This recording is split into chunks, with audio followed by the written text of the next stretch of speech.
You want some tips on parenting a young little starseed? Today I'm having a play date with one of my most youngest students. I love her to death. And one of the things that we want to do when we're working with really young children is we want to substantiate intuitive exercises that don't have to do anything with the analytical mind. The analytical mind comes in later when the brain begins to change. So we want to be able to grow and stimulate the creative mind while we can. Why?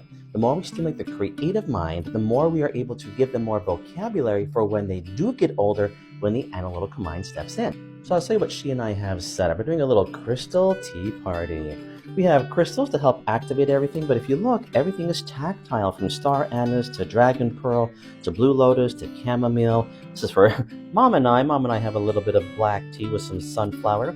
But what we do is we tactilely take hold of everything and we create our own concoction from there. If you take a look, we have a lot of antiques, we have a lot of raw edge woods, we have things that have a tactile nature to it. So that way, she gets a chance to learn how to touch and then to absorb.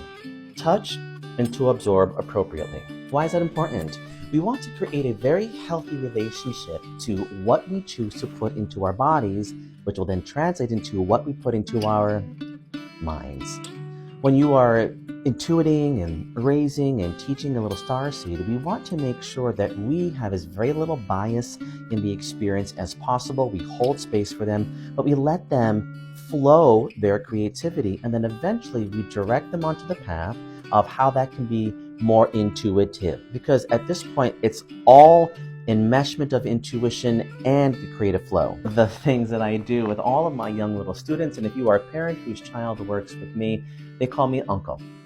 I'm not their practitioner, I'm not their educator, I am their uncle. We familiarize the experience so that way they feel safe. So I have my little niece coming over today to have a little crystal tea play date, and I can't wait. I want you to try it out. Try it out and tell me how it goes in the comments.